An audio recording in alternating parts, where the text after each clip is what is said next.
Alright guys, so just up at Bodiam Castle. Beautiful day, so I thought I'd come for a nice walk. Brought with me the A7R4 with the 100 or 400 G Master. And I've got the 2x converter in my pocket. That's a really handy addition actually, especially with quite nice light like we got today. So just thought I'd go for a nice little wander. Might be a bit of wildlife around. If not, there's ducks. So I haven't really used this lens without the 2x converter on yet, so I thought, I better give it a go. Hopefully see some birds flying, which are a few around, so see what we can do. I love this place, guys. It's literally just so peaceful. Wildlife, crazy castle, and when it's good light, it's absolutely stunning. And it's a lovely day today. A bit damp and a bit muddy still, but can't really moan.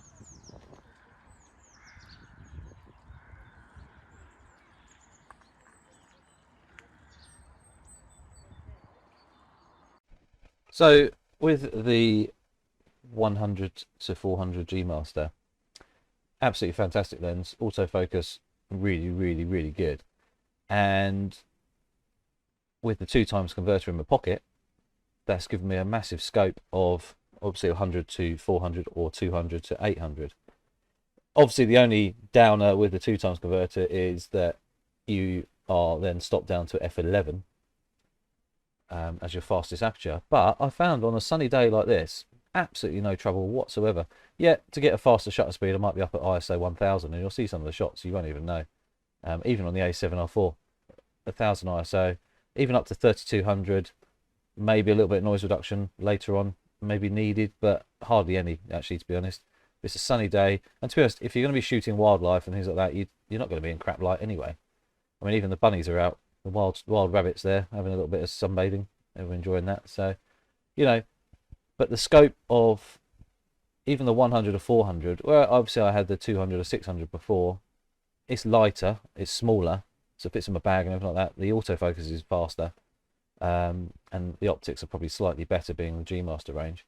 But still having, even at 400mm, that kind of croppability on the A7R4 is just a win for me. I still love this camera. And obviously, even though I've decided against the A1 for the moment, but me going out yesterday with this, having a little wander, it just makes you appreciate that actually all the cameras we own at the moment are incredible. And yeah, the new ones coming out are going to be better, faster, and everything like that. But we can still get the shots that we really want with pretty much with ease. Yeah, I mean, maybe not get the hit rate so much, but shots like this, very simple to do, very easy to do, with no real drama. And you know, autofocus speeds are still very fast. You've only got to look back 20 years or even 15 years where we were then. You know, we never really moaned then that the autofocus was slower, and we only had about anywhere between 9 and about 14 focus points, and now we've got, you know, 500 plus or whatever. But yeah, I mean, shooting in lovely light, absolutely beautiful. Some of these shots are on the 100 or 400 with no converter, and some with the 2x converter, but to be honest, you can hardly really tell unless you were actually there and you actually knew the shots I was actually taking. You wouldn't really know. And I was really impressed on how usable that's actually become. Yeah, it takes you a moment to stick the converter on if you need it, but you know, generally, you know, I've got 60 megapixels, so even at 400 I can still crop in a bit if need be. So, you know, I autofocus working on the ducks really well actually, to be fair. That was quite good. And even on the robin and a blackbird. Didn't actually, no, on the crows I never tried it out because I still had it on human until I realised I swapped over and it actually did start working, like on the other animals, but I never tried it on the crows. But yeah, so really lovely morning out. I spent a couple of hours wandering around the castle, and then wandered out into the countryside for an hour.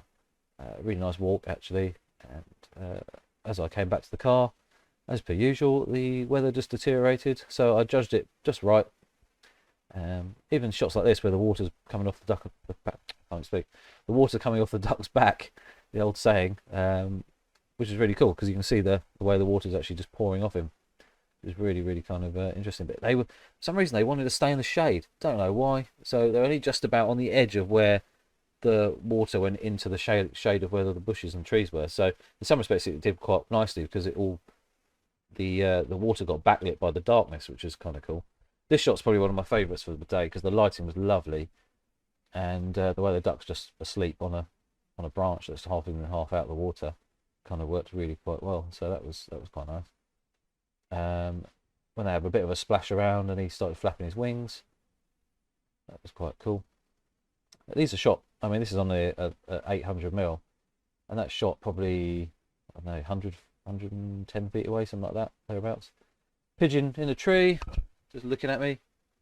But I quite like it when you get the shadows and the bit of contrasting light when they're up in the trees, and you do get a little bit of bokeh behind and the contrast shadow, so it's not just a flat image. A bit like this, the castle there, quite nice contrasty shadows, and then in the distance you've got the countryside in the shade actually, so it kind of adds a bit more of a medieval feel. And then you've got more of a normal kind of shot here with just the castle, one of the turrets, and a few of the trees there. I would have loved to have seen this place a few hundred years ago when the trees probably weren't even there. It was just the castle. This shot here was quite a mission actually, to try and line it up, and because I wanted to line it up with the corner to corner with the triangles and everything. And there's a magpie there. Obviously, its nesting time has started apparently. They're picking up twigs and everything. This shot here is actually shot at ISO 3200, and even though it looks like there's a little bit of sun there, it was actually really shaded, and the crow is actually looking down at some other birds ruffling around, probably wondering what they're eating. And then we got onto the sun. So people are going to say you shouldn't shoot the sun, but actually once it's in the clouds like that, it's been diffused quite nicely. So I wouldn't personally shoot, especially in the summer sun, straight up into the sky. Crazy thing is, I just realised, is at the equivalent 800mm with the 100 to 400 G master and the 2x converter on, so I'm looking at 800mm, I've now got an f81 lens. I'm videoing the sun through the clouds there. That's nuts.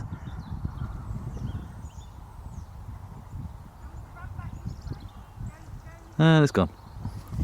And then these are a huge cropping. I'm sort of 150 feet ish away, maybe between 120 and 150 feet, don't really know, on small spot, flexible spot focus, and the bird is slightly smaller than the flexible spot, so it's actually quite difficult to get to him. Plus I'm shooting through, as you can see above, the undergrowth of the tree branches that are hanging down, so the fact that we're staying with him is quite amazing. But this happened the whole, I mean, I've got more shots, but basically these are the better ones.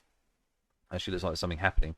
They're obviously having a bit of a territorial I'm better than you kind of mating chant or something like that, to obviously try and make the females or whatever interested and things like that. So that was kind of cool, but obviously say it was very difficult to actually capture because I had branches and stuff in the way. But I just spotted it. I thought, oh, I wonder if I can get some shots from here, see what the focusing's like. And to be honest, it's pretty good, but obviously we're almost pixel peeping now because it's starting to I mean, probably down to about 4 megapixels, 4 or 6 megapixels, but from 60. So yeah, that was quite interesting to see. And then back to the 100 to 400 with no 2x on there. Lovely bit of sun, and as you can see, lovely and sharp lens. Really pleased with it. But there's just a little bit of backlighting really makes a difference on the leaf, unlike this one here, which is just a bit boring. Didn't really work that well. So yeah, but as you can see there, you can get kind of two different kind of views from one leaf as such. It's a different leaf, but you know what I mean. And then met Henry and his owners. Lovely couple. Had a bit of a chat from obviously a distance. But he was loving the frothy milk that was in the coffee cup there they had.